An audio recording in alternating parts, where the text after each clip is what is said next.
السلام علیکم ناظرین، آپ دیکھ رہے ہیں الرٹ پاکستان۔ تو ناظرین، بہت اہم خبر آپ کو دینی ہے ناظرین۔ جیسا کہ آپ جانتے ہیں، عمران خان نے جب یہ قانون پاس کیا 18 سال سے کم عمر بچے کو آپ زبردستی اسلام قبول نہیں کروا سکتے، تو اسی حوالے سے ہمارے ایک مرد مجاہد نے، سنیوں کے پیر نے، اور ایسا مرد کلندر اور بابا جی کا شعر جس نے یہ آواز بلند کی اور انہوں نے یہ کہہ دیا کہ ہم اس قانون کو بالکل نہیں مانتے۔ ان کا نام حضرت علامہ مولانا قاسم فخری صاحب، سندھ اسمبلی میں آج انہوں نے یہ بیان دے دیا ہے کہ تم نے جو قانون پاس کیا ہے ہم بالکل اس کو نہیں مانتے، جو قرآن اور سنت کے خلاف اس کو بالکل نہیں مانتے۔ جو تو نے قانون پاس کیا ہے ہم اس قانون کو نہیں مانتے، کیونکہ جو قرآن اور سنت کے خلاف ہو ہم اس قانون کے تحت نہیں ہو سکتے، ہم اس کو نہیں مانتے۔ اور جو نبی پاک کے دور میں قانون بن چکا ہے اور قرآن اور سنت نے جو قانون بنا دیا ہے ہم اس کو ہی مانیں گے۔ اور تیرا قانون ہوتا کون ہے تو یہ کہنے والا؟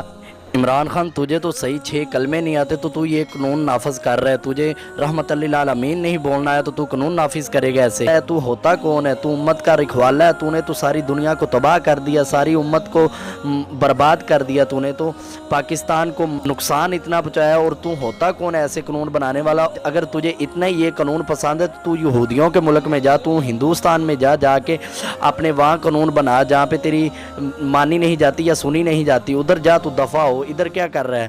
تو علامہ قاسم فخری صاحب نے اس قانون کو ماننے سے بالکل انکار کر دیا، ہم بھی اس قانون کو نہیں مانتے۔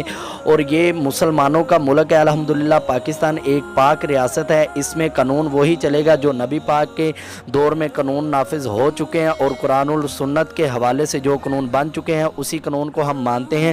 جو تو نے نیا قانون اختیار کیا ہم اس کو بالکل نہیں مانیں گے، ہم اسے بائیکاٹ کرتے ہیں۔ ہماری طرف سے یہ اعلان ہے کہ ہم اس قانون کو بالکل نہیں مانتے، اور آئندہ ایسے قانون پاس کرنے کی جرات بھی نہ کرنا، کیونکہ یہ ایک مسلمانوں کا ملک ہے اور یہاں پہ الحمدللہ ایمان والے لوگ رہ رہے ہیں، والے یہاں پہ موجود ہیں۔ انشاءاللہ پاکستان کو کچھ نہیں ہو سکتا، اس کے لیے آواز بلند ہوتی رہے۔